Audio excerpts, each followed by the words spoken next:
Presiden RI ke-6, Susilo Bambang Yudhoyono, SBY, menghadiri acara ngunduh mantu Al-Ghazali dan Alisa Daguise yang digelar di GCC Senayan, Jakarta Pusat, Kamis, 19 Juni 2025, malam. SBY hadir mengenakan jas dengan dalaman kemeja putih dan dasi merah. Ia melambaikan tangan ke arah awak media yang berjejer di samping pintu masuk GCC, lalu masuk ke dalam. Pantauan di depan layar, SBY masuk mengarah pelaminan.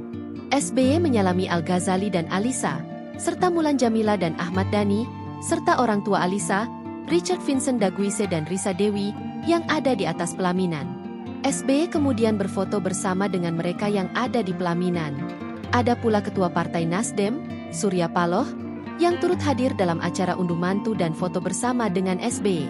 Sejumlah pejabat hadir di acara unduh mantu Al dan Alisa, seperti Eko Patrio, Wakil Gubernur DKI Jakarta Rano Karno, dan Menteri Pariwisata, Menpar, Widianti Putri.